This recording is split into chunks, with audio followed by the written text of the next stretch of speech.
காளிதாஸ் 2 படத்தோட ரிவ்யூ தான் பார்க்க போகிறோம். படத்தோட மெயின் ஸ்டோரி ஒரு அப்பார்ட்மெண்ட்டை சுற்றி தான் நடக்கும். அந்த அப்பார்ட்மெண்ட்டில் வாழ்கிற ஒரு கப்புளோட குழந்தை அந்த அப்பார்ட்மெண்ட்டில் நடக்கிற ஃபங்க்ஷனில் காணாமல் போயிடுது. இதை கண்டுபிடிக்க வரவர் தான் நம்ம படத்தோட ஹீரோ பரத். ஹீரோ விசாரிக்க ஆரம்பித்ததுக்கு அப்புறம் அந்த அப்பார்ட்மெண்ட்லேயே இருக்கிற ஒரு ஜூனியர் லாயர் மேலே தான் மொத்த சந்தேகமும் போய் விழுது. ஸோ இதுக்கப்புறம் என்ன ஆச்சுன்றது தான் இந்த படத்தோட மொத்த கதையே. இந்த படத்தோட டைரக்டர் ஸ்ரீ செந்தில் ஆல்ரெடி நமக்கு 2018 காளிதாஸ்னு சொல்லிட்டு ஒரு சூப்பரான இன்வெஸ்டிகேஷன் த்ரில்லர் படத்தை நமக்காக பயங்கர ட்விஸ்ட் அண்ட் டர்ன்ஸோட கொடுத்துருந்தாரு.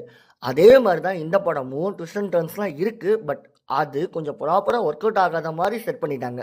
இந்த படத்தில் நடித்த ஆக்டர்ஸ் எல்லாருமே அவங்கவுங்களோட பெஸ்ட்டை தான் கொடுத்துருக்காங்க. பட் ஈவன் தான் ஒரு சில ஆக்டர்ஸ்க்கு இன்னும் கொஞ்சம் ஸ்கோப் கொடுத்துருக்கலாமோ, அவங்களோட கேரக்டர் இன்னும் கொஞ்சம் அழகாக எழுதியிருக்கலாமோ அப்படின்ற மாதிரி தான் ஃபீல் ஆச்சு.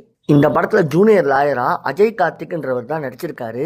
அவருக்கு இன்னும் கொஞ்சம் பெர்ஃபார்மன்ஸ் ஸ்கோப் கொடுத்துருக்கலாமோ, அதாவது அவர் கேரக்டரை இன்னும் கொஞ்சம் பெருசுப்படுத்திக்கலாமோ அப்படின்ற மாதிரி தான் இருந்தது. இந்த படத்தோட பிரச்சனையே இந்த படத்தோட மெயின் கதைக்கு இவங்க ஒரு 10-15 நிமிஷத்துக்கு அப்புறம் தான் வராங்க. அதுக்கு முன்னாடி காட்டின சீன்லாம் ஏன் எதுக்கு அப்படின்ற மாதிரி தான் இருந்தது. அதே மாதிரி இன்ட்ரோ பிளாக்ல ஒரு செம ஹைப்பு கொண்டு போவாங்க, ஒரு மர்டர் நடந்துருச்சு அப்படின்ற மாதிரி. அந்த ஹைப்பை இவங்களே செகண்ட் ஹாஃப் ஆரம்பிச்சதுக்கு அப்புறம் டோட்டலாக வேற கதையை ஒன்று கொண்டு வந்து அதை மொத்தமாகவே அழிச்சிட்டாங்க. படத்தில் பயங்கரமான 2 ட்விஸ்ட் இருக்குது. ஆனால் இவங்க கதையை சுற்றி கொண்டு வந்து அந்த ட்விஸ்ட்டு கிட்ட விடும்போது அட போங்கடா அப்படின்ற மாதிரி நமக்கே சலிப்பு தட்டிடுது. இந்த படத்தோட மியூசிக் டைரக்டர் சாம் சிஎஸ் ஒரு கிரைம் த்ரில்லருக்கு என்ன தேவையோ அந்த மியூசிக்கை போட்டிருக்காரு. ஆனால் எனக்கு இதுக்கு முன்னாடி அவர் போட்ட மியூசிக்கை லைட்டாக இந்த படத்தில் ரிப்பீட் பண்ணியிருக்காரோ அப்படின்ற மாதிரி தான் ஃபீல் ஆச்சு. டோட்டலாக இந்த படம் எப்படி இருக்குன்னு கேட்டிங்கன்னா, இது ஒரு நல்ல கதை தான், நல்ல படம் தான்.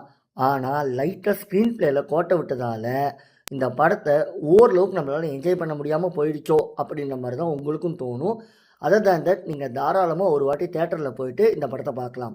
இந்த வீடியோ உங்களுக்கு பிடிச்சிருந்தா லைக் பண்ணுங்கள், ஷேர் பண்ணுங்கள், மறக்காமல் நம்ம சேனலை சப்ஸ்கிரைப் பண்ணிவிடுங்க.